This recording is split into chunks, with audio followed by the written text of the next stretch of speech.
quanto esquecimento, quantos eventos é que a pessoa falhou, quantos exames se esqueceu, quantas vezes deixou o filho no infantário esquecido.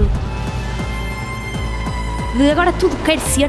Não, sentem-se na minha consulta e vejam as pessoas que sofrem. Ninguém quer ter PH, ou seja, ninguém quer perder não sei quantos cartões de cidadão, ninguém quer estar sempre a sentir que não consegue fazer as coisas. Que liguem da escola do filho a dizer: senhora, são 8 da noite, meu. Bem-vindos ao Top of Mind, o podcast da Bial, onde a saúde tem mesmo a palavra. Hoje estamos em direto do Porto para falar sobre PHDA, a perturbação de hiperatividade e déficit de atenção, que muitos conhecem, poucos entendem e que está a ser diagnosticada cada vez mais. Temos connosco duas especialistas, Micaela Guardiano, médica pediatra do neurodesenvolvimento, e Inês Homem de Mel, psiquiatra. Vamos descomplicar este tema e, se calhar, começava com uma pergunta muito simples e muito fácil, que é: o que é a PHDA, doutora Micaela? Pois, que não é uma pergunta nada fácil. Claro. Não é? E eu espero conseguir descomplicar, porque de facto há muita complexidade naquilo que nós conhecemos sobre a PHDA atualmente. Portanto, eu que sou pediatra de neurodesenvolvimento, a PHDA constitui uma das principais motivos de referenciação à consulta de pediatria de neurodesenvolvimento. Portanto, é uma perturbação de hiperatividade e déficit de atenção que é diagnosticada normalmente mais em idade escolar, mas pode ter vários indicadores desde a primeira infância. Reconhece atualmente já a sua base neurobiológica e a sua origem com marcadores genéticos que estão bem estudados e, portanto, é uma perturbação já muito bem estudada. Quando se diz que é uma perturbação nova ou que há muitos diagnósticos novos, a verdade é que os primeiros diagnósticos ou descrições de casos no âmbito da PHDA datam de 1775, portanto é uma coisa do século XVIII. Portanto, novo não será certamente novo não é certamente. E muitas vezes enquadra-se a PHDA num contexto particular de sociedades muito competitivas, o que também não é verdade, porque ela existe à escala mundial e com prevalências descritas muito próximas, apesar das diferenças culturais entre os vários países. O diagnóstico é clínico e, portanto, pressupõe que, à partida, para afirmar definitivamente um diagnóstico, haja equipas clínicas bem treinadas, porque o diagnóstico assenta na descrição funcional daquela pessoa. É necessário que a descrição dos sintomas tenha uma duração maior ou igual a 6 meses, portanto, porque senão podemos pensar em situações mais reativas ou contextuais. Têm que estar os primeiros sintomas sediados na infância, portanto, abaixo dos 12 anos. Pois, porque sendo uma doença do neurodesenvolvimento implica precisamente isto, não é? Que é uma coisa que está lá desde que a pessoa nasce. Que é um marcador da pessoa desde o seu nascimento, embora possa ter manifestações diferentes ao longo da vida. Uhum.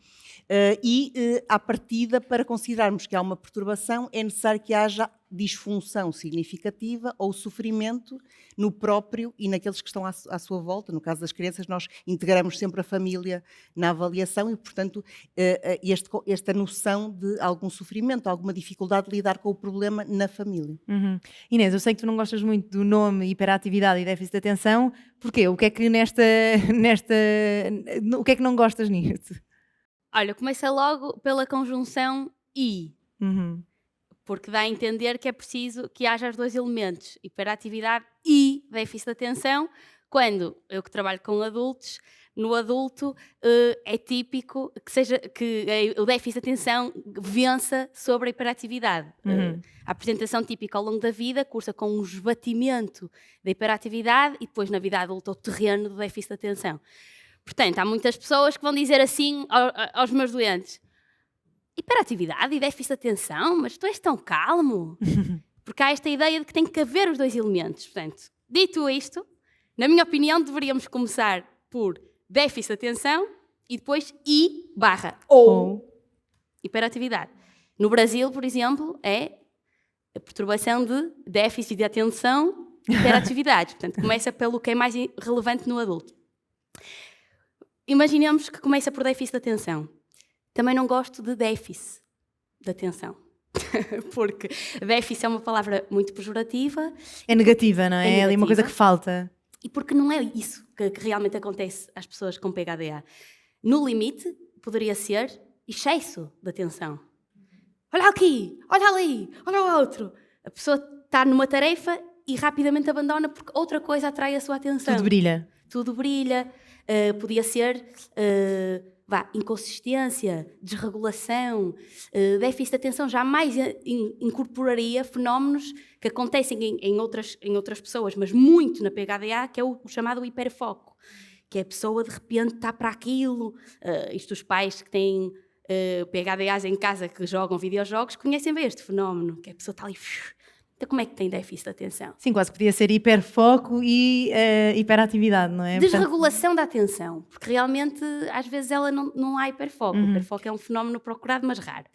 E depois temos o problema de hiperatividade, que está bem a palavra, mas isso só aceito essa palavra se as pessoas souberem que a hiperatividade vai além da parte motora.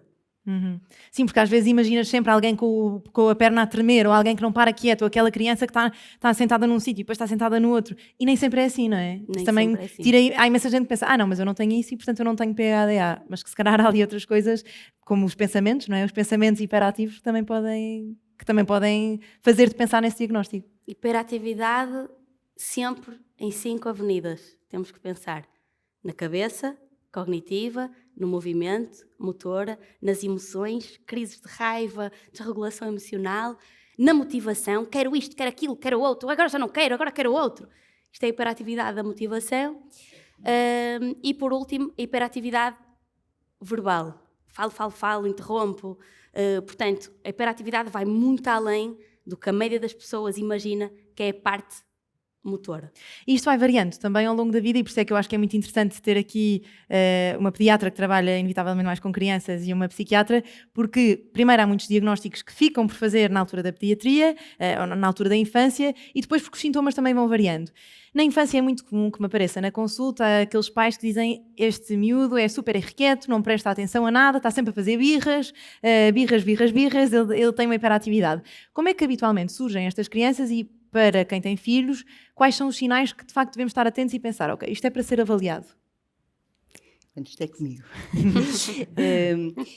Depende da idade, não é? Depende de que idade estamos a falar. Portanto, eu pressuponho que se há pais que remetem muito para a questão das birras, são pais de crianças mais na idade pré-escolar. Eu diria a partir dos 2 anos. Sim, e é muito interessante essa questão das birras, porque nós na pediatria consideramos que uma birra é quase normativa em determinadas idades. É muito preocupante uma criança de 2, 3 anos que não faz birras nunca. Não é? Agora, se as birras são de uma intensidade demasiadamente acentuada, ou demasiadamente frequentes e não vão esbatendo ao longo da primeira infância, se calhar isso pode nos remeter para algumas questões de problemas ao nível do neurodesenvolvimento. Isso é uma questão. Portanto, a PHDA tem estas birras. Cada vez mais se considera que na PHDA, e lá está mais uma questão do quanto a designação PHDA realmente não preenche aquilo que nós encontramos nas pessoas com PHDA. Um sintoma core, que é central mesmo na perturbação, e nós encontramos praticamente sempre, é a desregulação emocional, não é? Isso não remete, o nome não remete para isto. E, portanto, se nós considerarmos que a birra é esta desregulação emocional fácil, então nós encontramos isso na PHDA. Há, inclusivamente, um modelo que a Faculdade de Medicina da Universidade do Porto tentou implementar, enfim, justificar que aquilo que medeia a impulsividade e hiperatividade das crianças e o aparecimento de comportamentos agressivos é, de facto, portanto, o mediador é a desregulação emocional. E eu acho que isto explica muito bem, às vezes, o comportamento mais desregulado. E que outros sintomas é que estão habitualmente presentes e que realmente podem ser um sinal de uma PHDA? Em idade pré-escolar é sempre difícil afirmar o diagnóstico, mas encontramos muitas vezes crianças que até na pré-escola começam a mostrar que têm muita dificuldade em permanecer nas tarefas, têm dificuldade em adquirir conceitos básicos no pré-escolar, memorizar uma música, uma lenga-lenga, portanto tudo é muito difícil em termos de memorização, são muito desorganizados no seu comportamento, têm esta desregulação fácil e depois, até muitas vezes retrospectivamente, nós percebemos que estas crianças têm muitas vezes pequenas perturbações no seu neurodesenvolvimento e, por exemplo, um marcador muito, muito interessante é o da linguagem. É muito frequente estas crianças terem atrasos na linguagem, quer ao nível da parte mais fonológica, são trapalhões a falar, quer ao nível da pragmática, da forma como usam a linguagem socialmente, a forma como fazem a morfossintaxe, a construção frásica, tudo está muito, muito alterado, e também a nível motor são crianças muito trapalhonas, têm uma grafomotricidade má. Portanto, isto deve ser incapacitante, porque eu estou a imaginar, quer dizer, estou a ouvir esta descrição e a pensar, estas crianças devem ser ainda mais postas de parte e apelidadas de burras, preguiçosas, burras, se calhar não tão diretamente, mas quer dizer, são sempre estas crianças que não têm jeito para nada, não conseguem fazer nada, depois não estão a aprender tão depressa quanto os outros, e em vez, se calhar, de se compreender e contextualizar aquela doença, não é? São um bocadinho postas de parte e, se calhar, até há um menor investimento quando devia ser precisamente o contrário. Portanto, isso acontece de certeza, acabar por ver que estas crianças ou são ali apanhadas e é feito um diagnóstico, ou então acabam por viver até à vida adulta, não é? Sem um diagnóstico um bocadinho posta de partes e a sentirem-se sempre inferiores. Sente que isso vai acontecendo? Sem dúvida nenhuma. Aliás, os relatórios escolares estão cheios desse tipo de designações, não é? O preguiçoso, imaturo, pouco responsável, pouco empenhado, deve prestar mais atenção. É uma coisa que eu acho alguma graça, não é? Porque, pois, a questão é mesmo essa. E de facto, o autoconceito com que a criança cresce é muitas vezes uma coisa que de facto é muito perturbadora, não é? Porque a forma como ela se vê, e nós levamos um trabalho ao primeiro Congresso Mundial de PHDA, na altura só se falava de ressonâncias magnéticas funcionais, não é? Isto há uns bons anos, há 17 anos atrás. Portanto, os pósteres daquele congresso eram só ressonâncias funcionais, e nós levamos um trabalho super simples, que era mostrar o autoconceito das crianças no dia 1 do diagnóstico e passado um mês de implementação de terapêutica farmacológica. E o autoconceito subia a pique, que é uma coisa extraordinária. Como é que num mês as crianças passam a olhar para elas próprias de uma forma completamente diferente e muito mais positiva. Portanto, isto é a PHDA tratada e bem acompanhada ao longo da vida. O contrário será... Claro que são crianças cheias de potencial. Inês, e o que é que acontece quando estas crianças não conhecem uma doutora Miquela e não são diagnosticadas ou não se cruzam com outras pessoas, e quando chegamos a uma vida adulta com uma PHDA que nunca foi diagnosticada e precisamente com esta autoperceção de eu não consigo, eu não me concentro, eu nunca consegui estudar como os outros, eu nunca me consegui sentar a fazer apontamentos. O que acontece a um adulto que chega e que se calhar nem vai à consulta, não é? Ou que se calhar só quando o filho é diagnosticado é que pensa, será que eu também tenho isto? Olha, uma das coisas mais especiais no trabalho, quem está nesta área do neurodesenvolvimento, só para quem nos está a ouvir, o neurodesenvolvimento é, no fundo, é o cozinhar do cérebro, em inglês é how the brain is wired, e que começa dentro do útero. Portanto, tudo que seja, que afeta esse processo, esse cozinhar, é do neurodesenvolvimento. Autismo, PHDA, dislexia, as questões da motricidade, enfim. E dizia eu, quem trabalha com adultos que têm quadros do neurodesenvolvimento tem sempre, sentado na sala, ao lado do adulto, a criança que ele foi. E isso é tão... é mesmo especial. Eu costumo perguntar aos meus doentes qual era a alcunha que eles tinham quando andavam na escola. E reforço, pessoas que não foram diagnosticadas.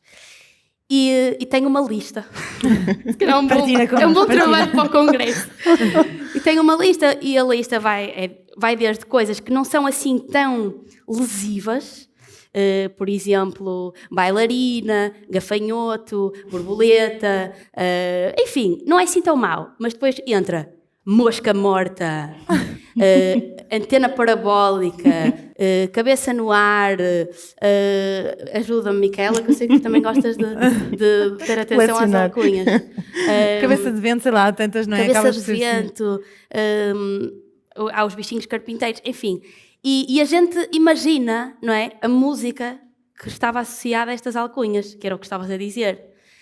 Tu és preguiçoso, tu és lento, tu não vês o teu irmão consegue, porque é que não has de conseguir? Vamos embora, olha o resto da turma. E isto vai se entranhando, principalmente quando vem de casa, ou do professor mais querido, porque a criança acredita-se no que lhe dizem. Acredita, e vai construindo assim a sua ideia, que tem tanto de si mesma como dos outros. O que é que tem a esperar dos outros? Os outros vão incentivar, ou quando ela falha vão Pronto, e assim é criado o modelo do mundo, o que pode ter um impacto totalmente determinante. Porque depois vão-te colocando nestas caixinhas, não é? Por exemplo, és intensa, também é uma coisa que se ouve muito, não é? És muito intensa, não dá para estar com ela mais do que 20 minutos porque é de uma intensidade e, portanto, vão-te colocando nestas caixinhas, tu vais mais ou menos acreditando, e na infância eu acho que isto é óbvio, não é? Eu tenho 2 filhos pequenos e noto imenso isto, que é assim que vão, e nós fazemos muito isto com as crianças, que é, essa criança não dorme bem, essa é daquelas que chora o tempo todo, porque teve 1 ou 2 dias e de repente elas também vão acreditando nisto e é um ciclo vicioso em que de repente estamos nós também a formar a personalidade delas, não é? Ou porque são tímidas, ou porque falam demais, ou porque só dizem parvoíce, ou porque não pensam antes de falar. E, portanto, não lhes damos oportunidades um bocadinho de experimentar as suas várias versões e ver, então, qual é que são. Isto também deve ter aqui um impacto, é isso, na autoestima, que eu acho que é uma coisa tão importante, não é? Frequentemente devem chegar adultos que, se calhar, esta autoestima está aqui muito em baixo porque frequentemente sentem, a culpa é minha, não há aqui nada que explique isto, a culpa é minha, sou eu que estou desmotivado, sou eu que não tenho, sou eu que fiz alguma coisa errada, não é? Como também, por vezes, recebo casos em que havia uma PHDA até bastante expressiva, mas nada disto aconteceu porque escola espetacular, professores, normalmente professores, digo-te já, que também têm uma pessoa lá em casa com PHDA, ou que eles próprios têm PHDA e que Sim. então são super sensíveis e sabem indrominar a criança para ela estar sempre motivada e vamos em frente, vais conseguir. Ou seja, correu bem, pronto, chegam a casa e têm um super-homem ou uma super-mulher, vamos António, vamos estudar, eu fico aqui contigo. E que arranja 1000 formas diferentes de estimular e de se adaptar àquela criança. Há não é? mães que eu mando chamar, lá vem a senhora com 70 anos, porque às vezes faço diagnósticos a pessoas de 40, e é tipo o Oscar para si, tipo, olha, eu quero lhe dizer que fez um trabalho incrível. Porque reinventam-se mesmo, tipo, atendi uma que punha a matéria toda pela casa toda, porque é uma técnica de memorização muito boa, que é associar a matéria ao espaço. E ela fazia para o filho aquilo pela casa toda. Pá, estás a ver? Às vezes corre bem. Ou então na escola era mau, mas tinham uma atividade extracurricular em que foram super motivados e gratificados, sei lá, pelo mestre de taekwondo ou pelo professor de violoncelo. E então, apesar de ouvirem tu és isto, tu és aquilo na escola, tiveram ali uma figura adulta que ajudou a que o autoconceito deles não fosse assim tão fragmentado, ou sei lá, eles sabiam que tinham dificuldades, mas havia ali uma restia de esperança. Sim. E às vezes aparece-me uma coisa que o Fábio, que é um psiquiatra que trabalha comigo, apelida o síndrome do impostor ao contrário, que é a pessoa ter insucesso, mas de alguma forma há ali uma restiazinha de pá, eu acho que sou capaz de melhor. que vai ao encontro do que aparece muitas vezes nos recados da infância, que é, tem muito potencial, mas podia ser o melhor aluno, mais atenção. mas... Portanto, às vezes há isto. Eles não dizem, eles só dizem em consultório, porque isto é uma coisa um bocadinho... Quer dizer, as pessoas podem levar a mal, dizer assim... Podem achar que é falta de humildade, exatamente, não é? Exatamente. Sim, claro. Mas é engraçado ver porque realmente isto são coisas muito frequentes e eu acho que agora, quanto mais se fala sobre o assunto, mais pessoas se identificam com algumas coisas e percebem, pois realmente, tantas vezes que me disseram isto ou aquilo e que se calhar não era bem o meu caso. Mas voltando aqui para os sintomas, como é que aparece então e que sintomas para quem nos ouve e que se calhar está na idade adulta e que nunca teve um diagnóstico, quais é que são os sintomas que tipicamente devemos estar alerta no adulto e que podem estar a mascarar, não, mas podem revelar uma PHDA não identificada na infância? Ora, no adulto, vou só explicar qual é a diferença transformadora entre ser criança e ser adulto e porque é que o quadro muda tanto. É que as crianças normalmente têm uma figura que monitoriza mais ou menos o que elas andam a fazer, que é o professor ou os pais. No adulto, há mais responsabilidades, mais tarefas, não há supervisor e, pior do que isso, pode haver pessoas para supervisionar. No caso, e IRS para preencher e uma data de coisas. Isso entra para os mais tarefas. Portanto, é tipo um salto quântico de exigência, tudo isto. Depois há tarefas do adulto que são autênticos laboratórios de uma coisa que falta na PHDA, que são as funções executivas. Exemplo, conduzir. Conduzir é tipo Tipo, eu ouço os relatos mais emocionantes Estímulos sobre por todo lado, não é? estímulos por todo lado. Sei lá, no outro dia disseram-me isto que achei lindo. Eu tenho que desligar a música para ver melhor. Perfeito. Porque é mais um estímulo, não é? Ali mais uma coisa que está a brilhar e que está a chamar a atenção. E isso que estavas a dizer, IRS, portanto, a vida adulta, nós vamos pesquisar os sintomas nestas tarefas que são exigentes do ponto de vista executivo, mas se calhar para a média das pessoas não será o mais, quer dizer, mas conduzir, caralho, quão difícil pode ser, ou ir às compras, que é outra que é muitas vezes referida no adulto, que é uma... Ias só comprar uma coisa e de repente tens 37 coisas na mão e não te trouxeste saco porque achavas que era só uma. E nem levaste o que foste lá comprar. Sim, exatamente. Mas enfim, se quisermos uma forma, como eu costumo explicar isto, e como já expliquei contigo, é os travões e o GPS. Falta de travões, hiperatividade, portanto a pessoa age antes de se conseguir conter, tanto do ponto de vista motor, é certo, como na criança. Mas o que é que o adulto faz na parte motora? Como sabe que não é ok levantar-se a meio de uma reunião ou a meio de um podcast, vai-se mexer por onde pode mais discretamente. É o pezinho, é a perna, é mexer nos anéis, é arrancar cabelos, é arrancar pestanas, sobrancelhas, é mexer na nuca. Portanto, uma hiperatividade mais oculta. A tal perda de travões também na parte das emoções, que a Miquela já falou na criança. Os adultos com déficit de atenção fazem birras. Birras autênticas. E às vezes é um adulto com uma birra a tentar controlar uma criança com uma birra e, portanto, de repente estamos os dois em birra e está tudo em birra e depois é uma... Ou seja, em vez de acalmar aquela criança, é isso, é um adulto que também, se calhar, teve uma vida com uma PHDA não diagnosticada e, portanto, aquilo é difícil de gerir, não é? É um desafio, que os geneticistas chamam as famílias multiplex, que é, há um pai ou uma mãe com PHDA e depois um filho ou uma filha com PHDA. Isto, do ponto de vista emocional, pode ser uma casa a arder. Mas tu falavas aqui... Portanto, só parte de falta de travões naquelas avenidas que já falámos e depois o GPS, que é o déficit de atenção, que assim, em linhas gerais, como faz um GPS. A gente diz o destino e ele planeia, gera o tempo, resolve um problema caso a gente se engane no caminho, diz-nos por onde é que havemos de começar. Portanto, uma vida com PHDA, a parte do déficit de atenção é isto. Quero fazer uma tarefa, não sei por onde começar, fico tipo barata tonta, acho que vai demorar 1 hora, uma coisa que claramente demora 7.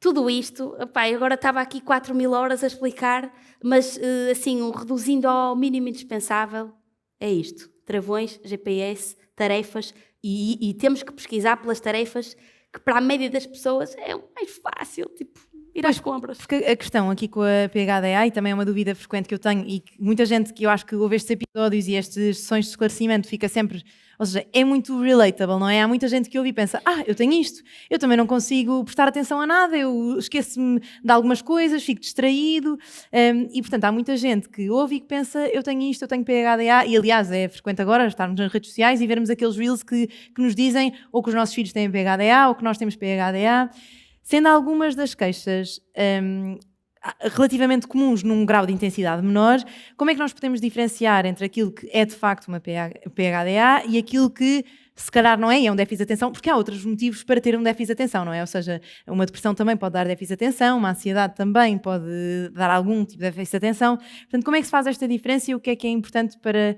evitar, se calhar, uma banalização, que eu duvido que aconteça, mas que às vezes pode acontecer? Se calhar, Inês, só por ser um tema mais de adultos também, não é? Mas também se aplica à infância, essa Sim. questão. É mais porque as crianças, se calhar, não assistem tanto, ou seja, não vão ouvindo tanto e não pensam tanto, isto sou eu, não é? Então, a PHDA não inventa nenhuma dificuldade nova. Ela exacerba dificuldades que podem acontecer em todas as pessoas. Então, em Medicares, nós temos um termo que é o patognomónico, que é quando aparece um determinado sintoma, que é só pode ser aquela doença. Não há nada de patognomónico na PHDA. Como de resto, em quase tudo na psiquiatria não há nada. Está triste, depressão? Não. Esqueceu-se de uma vez, PHDA? Não. Portanto, isto vai não de uma questão de qualidade, mas de uma questão de quantidade.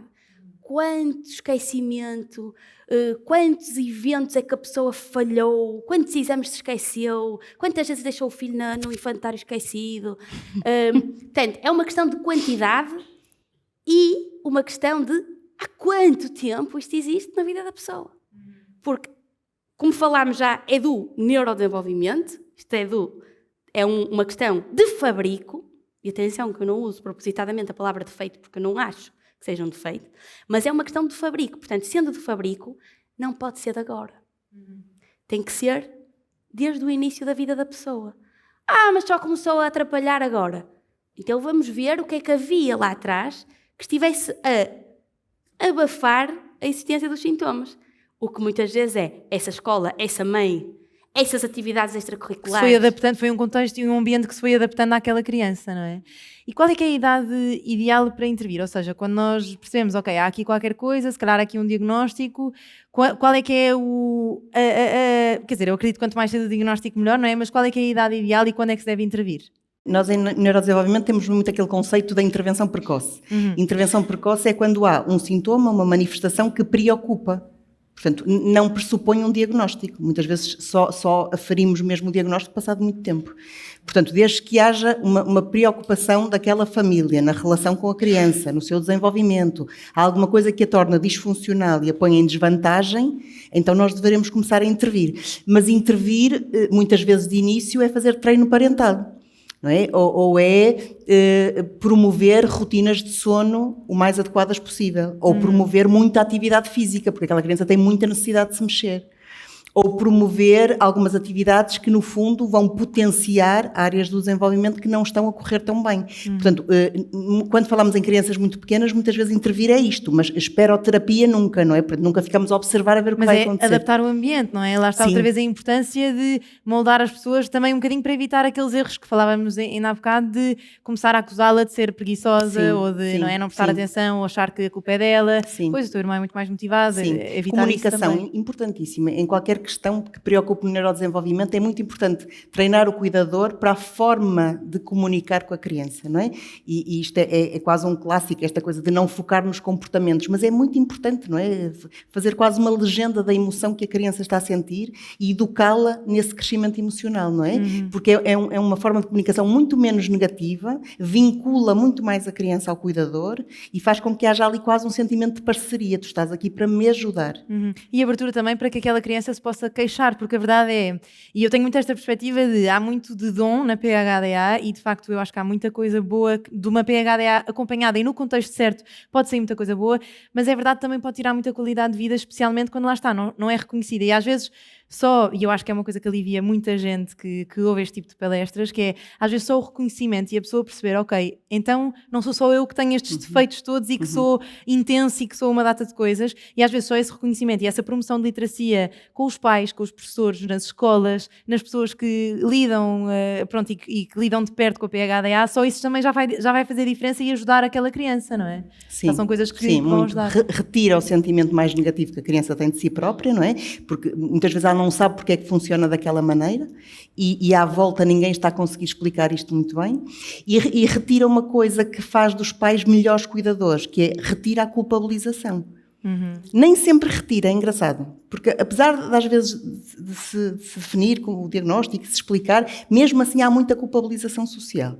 Há muita gente fora que diz, tu não sabes educar o teu filho, ou tu não sabes, olha as birras que faz, não é? E portanto também culpabilizam ainda mais os pais. E é frequente os pais acharem é uma fase, ou seja, porque ainda por cima depois há esta transição de um quadro mais hiperativo para um quadro mais de déficit de atenção, ou enfim, isto vai mudando, e é frequente que os pais achem, isto é só uma fase, agora é miúdo, faz parte, e depois isto com o tempo vai passando. Isso acontece? Sim, é frequente terem uma expectativa de que eventualmente as coisas vão melhorar e vão. A verdade é que à partida vão melhorar em alguns aspectos. Mas a verdade é que há uma história engraçada que eu acho que expressa muito essa questão. Eu acho que às vezes os pais, lá está, como se culpabilizam muito, têm muito receio de dar passos em falso, não é? E, portanto, por exemplo, a decisão de instituir uma terapêutica farmacológica, às vezes para eles é difícil. Eu ouço muitas vezes esta frase das mães, é meu filho, eu aguento. Não é? Portanto, lá está, estou eu a olhar para isto como se fosse uma questão meramente de comportamento e, portanto, eu não quero medicar para que a minha vida seja mais fácil. Como se houvesse alguma coisa que, se fizer seguir estes passos todos e for mãe mais assim ou pai mais assado, agora sim vai resolver o problema do seu filho, não é? E houve uns pais, uma altura, que trouxeram uma criança ali no primeiro ano, já com muito desajuste comportamental, muita dificuldade, fizemos este enquadramento todo, fizemos aqui esta literacia de saúde, não é? Explicamos o que é, que tipo de orientações podem ser dadas com toda a sua abrangência, não só a medicação, e quando chegamos à parte da medicação, a mãe disse-me assim, eu por aí não vou. Eu não sou a favor e, portanto, eu não quero ir por aí. E eu disse, pronto, não há problema nenhum. Olha, também vamos seguir estas orientações todas, vão ser muito importantes para ver que impacto têm na evolução da criança. E eu também me parece que se houver situações que piorem, que agravem, que tornem isto mais difícil de conter, vocês vão saber quando é o momento de dar um passo à frente. E essa família sentou-se à minha frente, passado 3 anos, no mesmo consultório, e eu já não me lembrava disto, e a mãe chegou e eu disse, já não vos vejo há muito tempo, e ela disse-me, chegou o momento. E depois teve que me explicar, não é? Porque eu não me lembrava disto.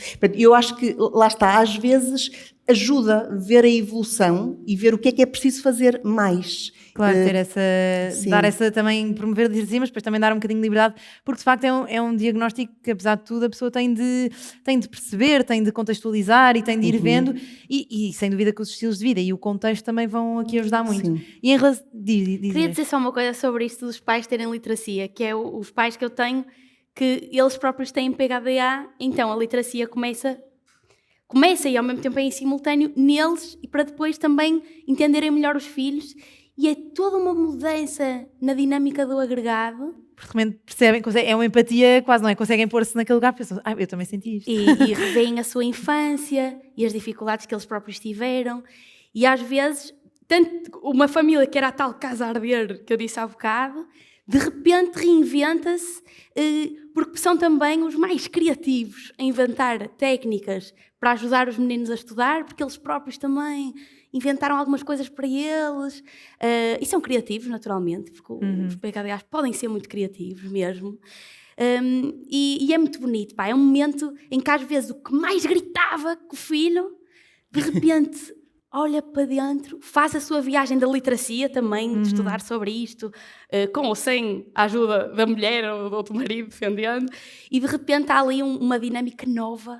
Mas é possível que haja quase um momento de luto de bolas, ninguém me disse isto, ninguém viu isto, e se calhar fui esta vida toda, estive a viver, a achar que para mim é muito mais difícil do que para os outros, e ninguém me disse isso, e eu acredito que também haja ali um momento de... Também gostava que alguém me tivesse dito, mas felizmente estamos a mudar isso, Isso é uma parte do que eu chamo Diagnostic Aftermath, não é? Nem sei traduzir isto para português, o pós-digestão.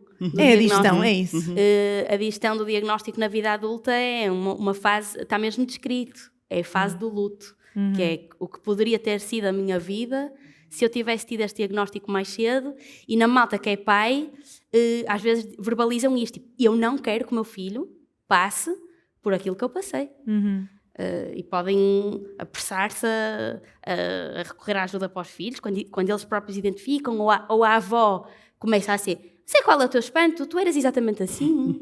Mas isso é o argumento que se ouve muito, não é? Que é, eu também é assim, tu sempre também tiveste muita energia, o teu irmão também sempre teve muita energia, e portanto de repente vamos romantizando um bocadinho comportamentos que se calhar, e que em algum grau até podem ser mais fáceis de ser normalizados, mas que de repente tiram muita qualidade de vida àquela criança e que fazem com que ela de facto tenha muito mais dificuldade e que tenha um grande impacto na autoestima. Ainda sobre isto do contexto e do ambiente, um também grande alvo de debate são os ecrãs, porque de facto temos uma realidade que se calhar há alguns anos não tínhamos, que é ter crianças que de repente, quer dizer, eu vejo crianças que há 1 ano já passam refeições à frente dos ecrãs. Isto acho que podemos todos concordar que não é positivo, mas na PHDA qual é que pode ser o impacto do excesso de exposição a ecrãs? Pois, na PHDA e na não PHDA. Exatamente, não é? Ou seja, eu acho que sim, os cuidadores, os professores, reconhecem cada vez mais na infância que quando há um uso abusivo do digital, há muito mais a sintomatologia do âmbito da PHDA. Portanto, há miúdos mais desatentos em sala de aula, porque a sala de aula não dá uma recompensa imediata, não é? Não tem a dinâmica do digital. e há muito mais crianças irrequietas e à espera de uma recompensa mais fácil, não é? E há vários estudos feitos em que houve uma retirada dos ecrãs em determinadas turmas e parece que o rendimento académico a seguir melhora, não é? Pronto, isso é em populações que até nem teriam grandes desafios, mas o quanto o digital pode ser impactante nas rotinas de estudo, na atenção, na concentração, na manutenção do esforço, porque não há este treino no digital, é o oposto. Quando o digital é em exagero, obviamente, não é? Quando ocupa muito da vida da criança. Na PHDA é pior, digamos assim, se de facto o desporto é importante para qualquer criança, e na PHDA mais ainda, porque promove realmente aquilo... Gasta energia, não é? Gasta energia e nitidamente predispõe a criança para a seguir se conseguir focar mais numa tarefa mais exigente. Aqui é o oposto, portanto, o digital numa criança que já tem tanta dificuldade no foco, na permanência na tarefa, em fazer uma coisa repetitiva enfim, que não é assim tão, enfim, apelativa, se está muito exposta ao digital, vai ter esses desafios em crescendo. E tem aquela recompensa rápida, Sim. não é? Mas eu acho que é isso também que dá muitas dúvidas aos pais, porque como também as redes sociais, eu acho que mesmo numa pessoa saudável, as redes sociais e o digital, não é? Esta coisa da recompensa rápida, dos TikToks de 30 segundos, mesmo numa pessoa normal, eu acho que isto vai ter impacto na sua capacidade de ter atenção e por isso é que às vezes fica também difícil definir o que é doença daquilo que é um déficit de atenção, também muito pelo contexto e pelo ambiente. Claro que já percebemos, e eu acho que agora está a ficar claro que de facto há um contexto aqui, portanto desde a nascença, às vezes um contexto também nos pais e isso faz diferença. Nos adultos os ecrãs também podem agravar, ou lá está, nas pessoas saudáveis e nas pessoas com PHDA? Olha, como a Miquela disse no início, há relatos de PHDA desde 1775. Portanto, ela já existia e eu às vezes gostava mesmo de fazer assim uma viagem tipo 200 anos atrás e atender pessoas com PHDA para ver com o que é que elas se distraíam. E eu sei que elas se distraíam porque eu tenho algumas pessoas na consulta que tomam medidas e muito bem de se libertarem dos ecrãs em momentos em que têm mesmo de estar concentrados. Portanto, eu tenho assim mini consultas de há 200 anos atrás. Que exagero, os smartphones apareceram em 2007, portanto estou a exagerar. Portanto, a pessoa distrair-se à mesma, mas o ecrã é um sugadouro. O que é que a PHDA dá, como eu disse, um prejuízo dos travões. Portanto, a pessoa tem mais dificuldade em fazer isto do vou? Não posso. Tem muito mais dificuldade, vai só. E depois dá outro fenómeno que se chama desconto temporal, que é o quê? Estás a ver quando a gente diz assim, se eu te dissesse assim, olha, preferes guardar estes 100 euros para os PPRs ou ir jantar fora 2 vezes esta semana? Tipo, nós achamos sempre que o que está muito mais lá para a frente não tem assim tanto valor, sabes? É tipo, isto chama-se desconto temporal, é um fenómeno que está muito bem estudado. Não consegues pensar tanto a longo prazo, não é? É tipo, o que está mais lá para a frente tem um desconto, tipo, vale menos. E as pessoas com PHDA têm isto muito acentuado, ou seja, tudo o que não é para agora, o cérebro interpreta como irrelevante. Vais ter exame daqui por uma semana, era bom ter boa nota? Era, mas pá, saiu um novo episódio do White Lotus. Tipo... Estás a ver? É como eu disse há bocado, a PHDA não inventa dificuldades novas, toda a gente tem isto, mas as pessoas com PHDA têm mais. Portanto, nós temos uma receita de dificuldade em parar com o que é agora, é muito melhor do que é daqui por um bocado. Portanto, um smartphone, esquece. É o ideal, mas é isso, mas também é importante perceber que, lá está, eu acho que alguém com PHDA, mesmo que esteja numa sala vazia, vai encontrar maneira de se distrair com alguma coisa, ou, não é? Nem que seja com os seus pensamentos, que de repente está a lembrar-se das 300 mil coisas. E acabaste de enunciar uma técnica básica de estudo para pessoas com PHDA, que é tirar tudo. Vamos tirar tudo. E fica só o pensamento. Ok, como é que fazíamos para inibir o pensamento? É toda uma frase do Gandhi. Podemos prender o homem, mas não podemos prender o pensamento. Sim. É verdade. Então, uma técnica que existe chama-se o parque de estacionamento das ideias, que é, olha, quando tiveres uma ideia, tipo, escreve só numa folha, para não ficares com aquela do vamos esquecer. Pronto, depois há muitas técnicas. E depois nem é isso, é guardar a ideia e não querer logo implementá-la e pô-la em prática e de repente já estar a falar com toda a gente e a partilhar a ideia e investir não sei quanto dinheiro na ideia, não é? Claro. Portanto, depois vamos lá com técnicas para acalmar o pensamento. E aí aí é um terreno em que a medicação realmente faz muita diferença. O que se passa dentro da cabeça é o mais difícil de manejar com técnicas. Ainda assim, há técnicas, ok? Outra, por exemplo, é estudar em movimento, estudar a andar. Agora as reuniões enquanto se anda, ou isso até é uma coisa que eu acho que se podia implementar mais, que é às vezes as reuniões de Zoom, etc, porque não fazê-las a caminhar, ou seja, se para alguém se for mais fácil, porque não estar com os fones, estar a olhar e a pessoa estar... E enquanto promoves o exercício físico, não é? Que até é uma coisa... Que até é uma coisa se queres o PHDA atento, deixa-o andar, deixa-o fazer desenhos na reunião toda, porque é exatamente aí que ele está atento. Se ele estiver assim, olhar para o chefe assim... É porque já está noutro sítio. Não vai dar. E quais é que são, porque a PHDA muitas vezes não surge sozinha, quais é que são assim as comorbilidades mais comuns que aparecem tanto na fase da infância como depois na fase adulta? Nós costumamos considerar que a PHDA praticamente nunca aparece sozinha. Ela vem sempre de mãos dadas com mais alguma coisa. Nas crianças, em idade escolar, há muita associação com perturbações específicas da aprendizagem, não é? A criança que tem a dislexia, que tem a descalculia, que tem várias questões em termos de aprendizagem. Há muitas questões em termos de humor. As crianças com PHDA são muito ansiosas e muitas vezes podem ter mesmo uma perturbação de ansiedade. A perturbação de tiques, a epilepsia, a perturbação da oposição ao desafio, mesmo a perturbação do espectro do autismo. Portanto, é muito frequente andarem de mãos dadas e neste momento, por exemplo, pelo DSM, nós podemos fazer os 2 diagnósticos. Portanto, um não impede o outro, desde que, de facto, as características de PHDA sejam significativas e correspondam a esta entidade por si só. E no adulto, o que é que notas que é assim mais frequente? Pronto, no adulto será a mesma coisa que na criança, não é? Portanto, às vezes também há estas coisas, lá está, que andam de mãos dadas, mas cá no adulto depois também há o facto de teres vivido, especialmente no adulto não diagnosticado, de teres vivido uma vida a sentir-te um bocado deslocado, não é? Quanto mais tempo a pessoa viver sem diagnóstico, maior a probabilidade de trazer, eu imagino sempre casacos. A pessoa vai andando e veste o casaco chamado ansiedade, veste outro casaco chamado depressão, e o que pode levar a pessoa que vê este paciente a ver só os casacos. Temos aqui uma pessoa deprimida. Tira casaco, desce casaco, e depois vê-se o que é que lá está em baixo. Que são estas coisas de fabrico. O autismo sempre lá esteve, a PHDA sempre lá esteve. Portanto, que casacos são esses que a pessoa vai vestindo? Depressão e ansiedade, quase a dor crónica do PHDA nunca diagnosticado, principalmente ansiedade. Uma pessoa que não se consegue organizar, naturalmente vai ficar ansioso.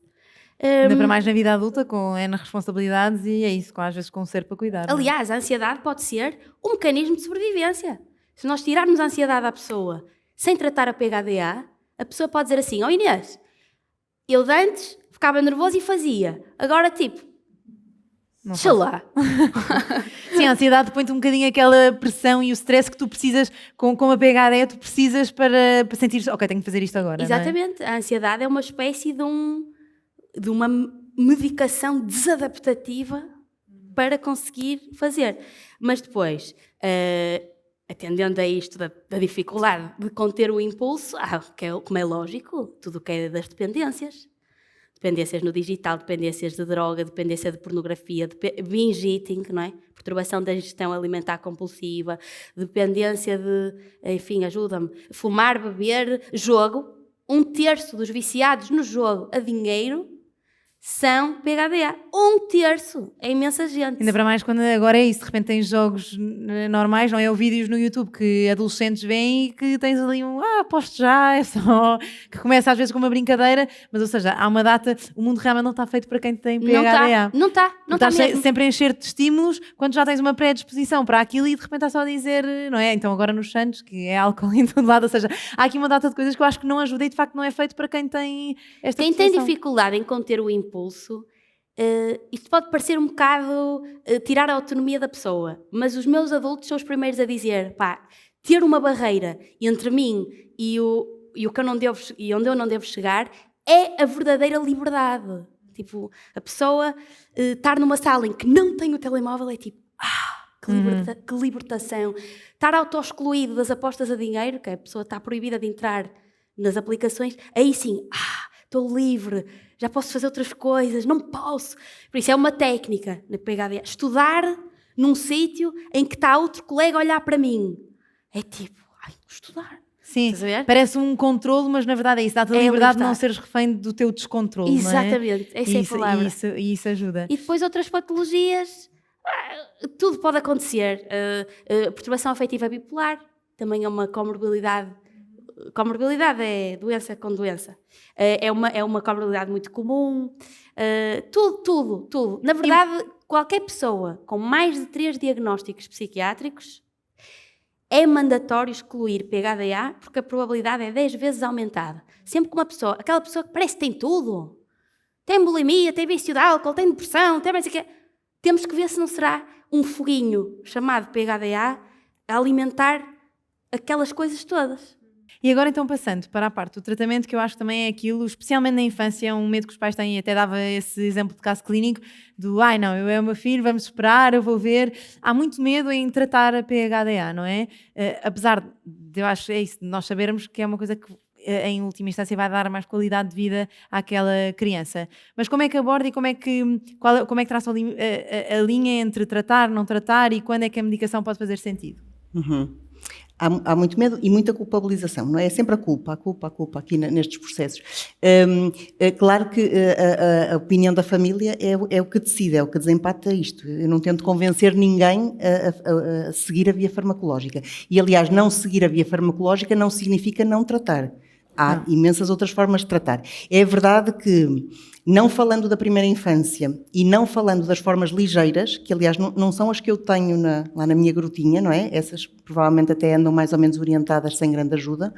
Portanto, falando de formas em idade já escolar e moderadas a graves, a maior parte delas não evolui da mesma forma sem a via farmacológica. E, portanto, quando os pais põem, e muito bem, essa questão do eu tenho receio, quais são os riscos de tratar? É assim que os pais normalmente fazem a pergunta, quais são os riscos de tratar?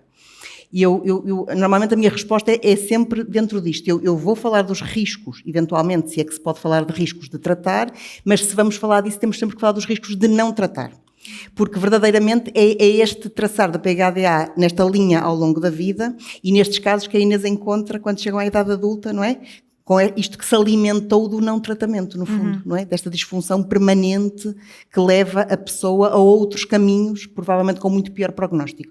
E, portanto, é muito importante falar disso. Falar na muito maior probabilidade de comportamentos aditivos na adolescência. Acidentes de carro, foi uma coisa que eu me lembrei agora, acidentes de carro também. Há estudos feitos com a percentagem de pessoas que deram entrada em urgências de pediatria com acidentes, ou mesmo que foram internados em unidades de cuidados intensivos pediátricos, e de facto a prevalência é altíssima em pessoas com PHDA.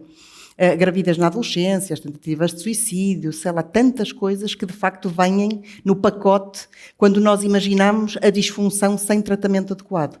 Portanto, é muito importante ouvir a família, e a verdade é que a última palavra vai ser da família, mas discutir toda esta abrangência de possibilidades quando não se trata.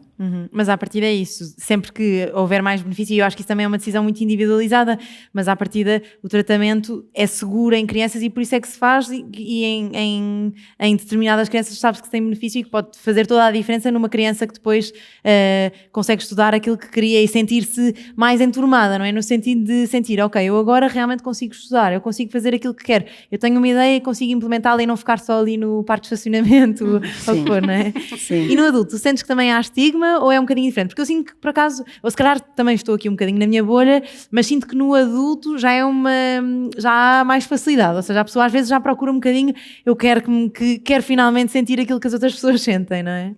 Há alguma reticência, mas eu diria que muito menos do que na criança. Eu não atendo crianças, mas atendo pais de crianças, que para eles aceitam com muito mais facilidade do que para os meninos.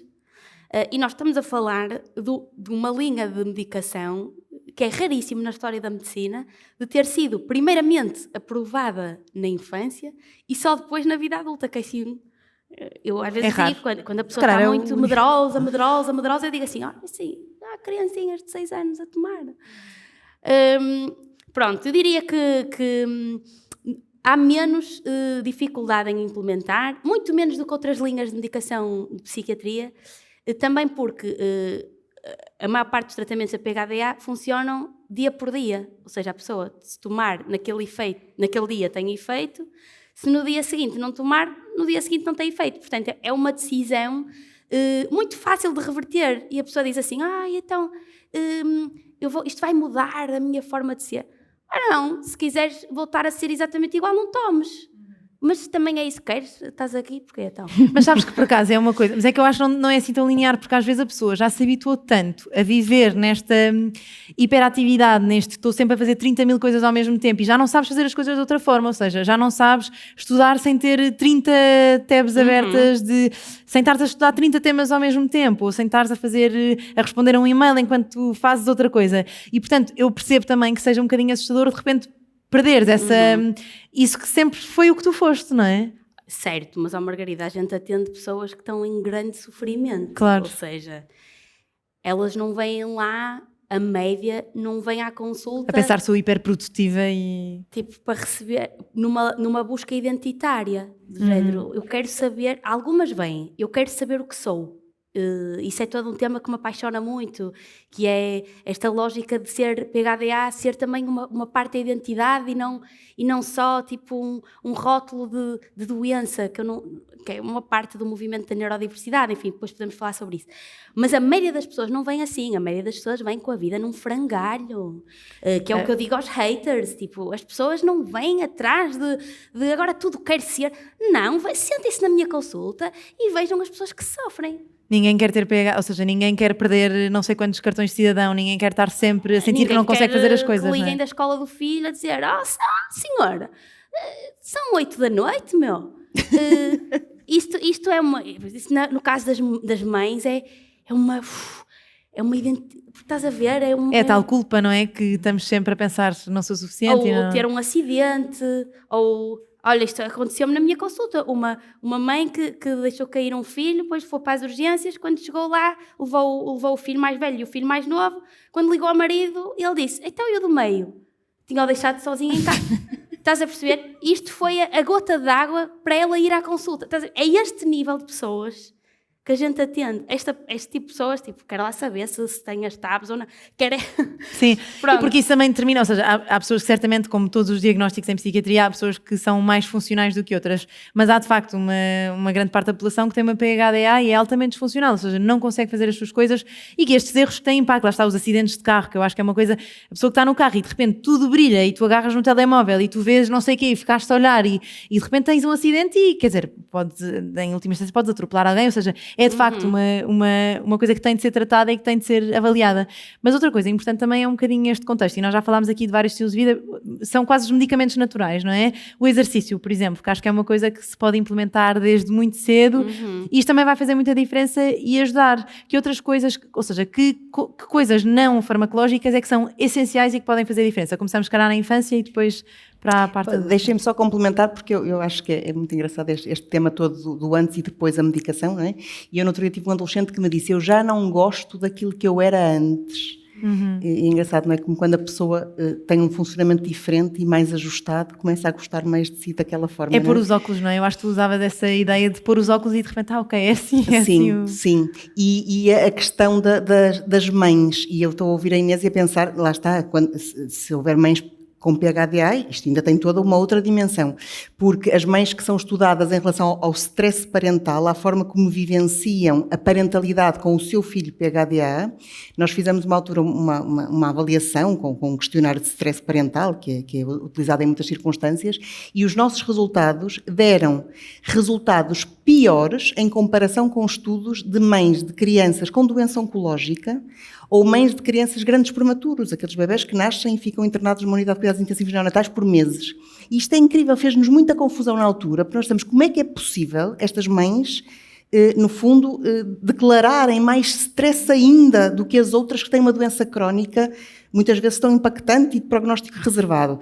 Mas a verdade é que o que nós percebemos é que isso depende da falta de apoio social. Quando nós não nos sentimos apoiados, nos sentimos muito julgados na nossa condição, nós sentimos mais stress, não é? Nós vivenciamos com muito mais angústia a situação. Claro. Sim, em relação a esta situação coisas alternativas que se podem fazer de tratamento. E eu acho que sono e desporto são fundamentais. É mesmo fundamental. Depois, tudo aquilo que possa alimentar a autoestima da criança e que saia daquelas questões mais académicas, mais, enfim, que estão tão dependentes da concentração. E da comparação aos outros, não é? Sim. Que eu acho que isso também nunca deve ajudar muito. Sim, tudo isso que possa preencher esse lado mais criativo, ou mais desportivo da criança, ou mais cheio de graça, não é? Enfim, e se ela puder aplicar isso e ser valorizada por isso, tudo isso. E isto que a Inês também falava, não é? Se calhar os métodos de estudo inovar um bocadinho e dar um bocadinho de informação aos pais para perceber, ok, olha, se calhar ele não vai estar a ler um livro de uma ponta à outra, mas se calhar se tornar as coisas mais apelativas, ou usar mais cores, ou desenhos, ou o que funcionar para aquela criança, isso às vezes também lhe vai dar ali, e às vezes também é terapêutico para os pais. Eu acho que nós aprendemos imenso com as crianças e às vezes, eu digo sempre muito, eu agora que tenho 2 filhos pequenos comecei a ler muitos livros infantis e realmente pensei, isto é altamente terapêutico para os adultos. Eu não sei porque é que porque, bem, pelo menos eu que às vezes tenho dificuldade em ler um livro do início ao fim, um livro infantil é uma coisa que se lê, sei lá, em pouco tempo, normalmente tem uma mensagem bastante pedagógica, tem muitas imagens e muitas cores, portanto é fácil de ler, uma pessoa não se distrai, e então eu digo sempre isto, que às vezes quando estamos a tentar ajudar o outro, e especialmente os nossos filhos, de repente descobrimos ali coisas que também são terapêuticas para nós, e portanto é como um exercício, é isso, se calhar ir com o meu filho e fazer com que ele gaste energia, ao mesmo tempo eu também estou a gastar e eu também estou a ir e estou menos tempo ao telemóvel, eu acho que é quase,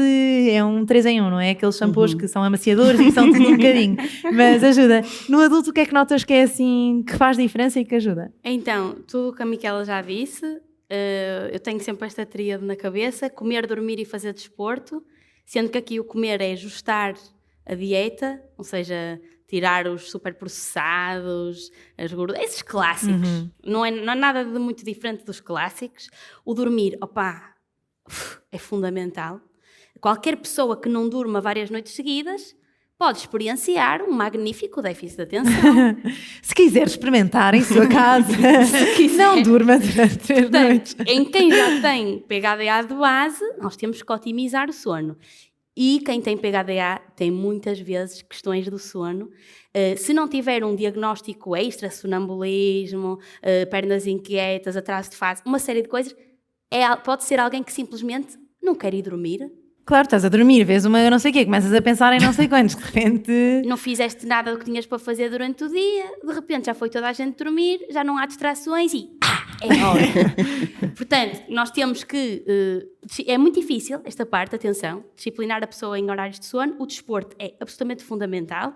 Ganha-se ali um balão atencional que não dura mais do que 2 horas, mas que pode ser espetacular. Depois... a aceitação, isto aqui eu não posso sublinhar mais, a pessoa saber exatamente o que tem, conhecer o que é PHDA e, associadamente a isto, encontrar a tribo neurodivergente, encontrar as pessoas PHDA. Para isso, associações como a Brainstorm têm um papel fundamental. Sei lá, uma coisa tão simples como a pessoa escreve num grupo: eu tenho imensa dificuldade em ir às compras, assim meio tímida, tipo esta tarefa tão fácil, e de repente uma série de gente: eu também, isso é horrível. E há ali uma partilha e a pessoa sente imediatamente: ok, eu não estou sozinha nesta dificuldade horrível, que tinha imensa vergonha de sentir. Portanto, tudo o que é da vergonha e da culpa, estar em contacto com pessoas que têm as mesmas dificuldades. Isto é uma coisa muito conhecida de vários grupos, de várias... Em todas as doenças, em todas. Tudo. Portanto, encontrar a tribo, psicoeducação para toda a gente que vive lá em casa, para deixar de ser sua sostra, sua preguiçosa, para passar a ser: que estratégias é que nós podemos arranjar para te ajudar a superar esta dificuldade? Portanto, o discurso muda logo. Mais coisas. Aprender técnicas para estudar, técnicas para conduzir, técnicas para isto, técnicas para aquilo, de gestão Para não de interromper finanças. pessoas. Para não interromper Como eu pessoas. acabei de fazer. Para não mandar o chefe para uma certa parte, que é uma coisa que na birra do adulto impacta muito, que é a parte profissional, a gente tem que manter o nosso papel, não é? Portanto, eu diria isto: comer, dormir, fazer desporto, psicoeducação, encontrar a tribo e, no caso dos universitários, pedir acomodações. Fala-se muito das acomodações até ao ensino secundário. Nas universidades também é possível. Ou seja, uma pessoa que tenha um déficit de atenção a sério, com um prejuízo da velocidade de leitura, só consegue chegar a 3/4 do exame, não é? Isto é injusto, porque a pessoa só vai ser avaliada para 15, não vai ser avaliada para 20. Portanto, nós podemos pedir acomodações para ter mais tempo nos exames, para eventualmente ter... É como no secundário, mas adaptado ao ensino superior. Isto é uma coisa muito importante, é uma mensagem que eu queria passar, porque há pessoas que não sabem que têm estes direitos. No local de trabalho, também, isso é algo também que a Associação Brainstorm está a tentar promover, que é ajudar as pessoas a pedir pequenas acomodações no local de trabalho. Por exemplo, esta pessoa não pode trabalhar no open space, está sempre a ser distraída. O patrão não arranjará aí um cantinho onde a pessoa possa não estar... Repara, não é pedir nada de especial. É um e no fundo é tornar aquela pessoa mais produtiva, portanto, para a empresa em si será sempre uma mais-valia, não é? Ora, nem mais. É isso, perceber e dar e uma contexto. coisa que também me esqueci que é importantíssimo, que é nós ajudarmos a pessoa a encontrar o seu nicho, ou profissional, ou no domínio do lazer. A pessoa pode estar a persistir num emprego que claramente não é para ela. Tipo, uma pessoa muito hiperativa, que gosta muito de movimento e que ainda por cima tenha muito déficit de atenção e que está numa carreira de contabilista. Pá, sintomas, eu sou um péssimo, eu sou péssimo. Pá, a certa altura a gente começa a perceber que ele... Vou dar um exemplo completamente aleatório.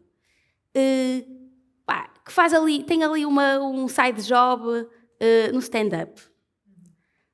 O stand-up é feito... Stand-up não, digo coisas de improviso, comédia de improviso. É feito para quem tem PHDA, porque aquilo não há planeamento, não... Vem ideia, sai ideia, está ótimo. Tudo o que não requeira muito planeamento, não há sintomas de déficit de planeamento, pois se não é preciso, não há. E de repente a pessoa, começa a investir naquilo. E outra carreira, os comerciais. Os criadores de conteúdo, que também é assim uma coisa... Quer comprar, quer vender, não sei o quê, e hoje vai para aqui, amanhã vai para ali. É um trabalho com muito movimento. Estás a ver? Ou seja, de repente a pessoa estava num sítio super sintomático e sofrimento horrível, prefiro morrer, para... É assim, a PHDA é assim, é muito dependente do contexto. O que pode confundir as pessoas, porque as pessoas podem achar que então não existe nada, pois se é tão bom numa coisa, então não pode ter problema nenhum.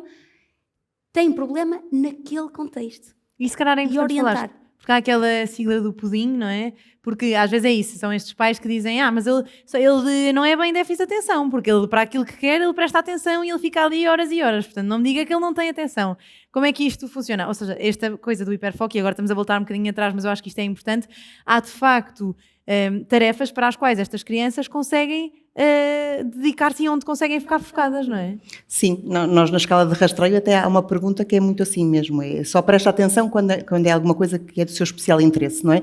Mas eu acho que aí é fácil, não é? Para qualquer pessoa é fácil prestarmos atenção quando é do nosso especial interesse, ou quando há uma recompensa rápida, não é? Portanto, aí também não requer assim tão grande atenção, ou quando é algo do digital, não é? Porque há movimento e há cor e há coisas a acontecer mesmo que eu esteja imóvel, não é?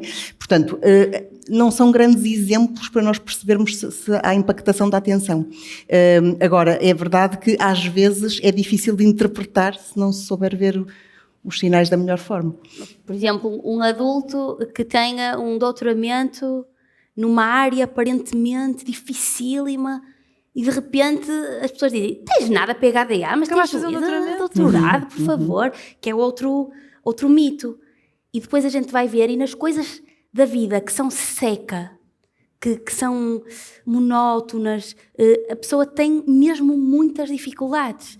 Portanto, temos que ter isto em conta, está bastante claro agora nas nossas guidelines, que é avaliar os múltiplos contextos. O facto da pessoa ser muito boa num contexto, que é o tal contexto da sigla PUDIM, paixão, urgência, desafio, interesse e novidade, não significa nada sobre os outros contextos. Uhum.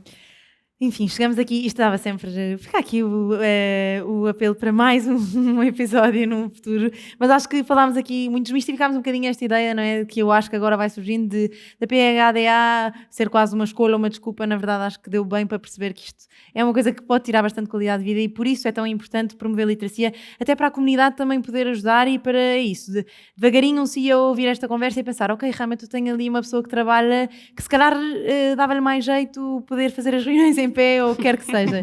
E portanto que esta conversa seja sempre isso, e que vamos também passando a mensagem uns aos outros, promovendo um bocadinho a empatia, não é? Também perceber o que é que as outras pessoas estão a passar, evitar estes rótulos rápidos de preguiçoso ou de intenso ou o que quer que seja. Espero que tenham gostado deste episódio. Foi mais um episódio do Top of Mind, do podcast da Bial, onde a saúde tem a mesma palavra. Muito obrigada por nos terem acompanhado e até à próxima.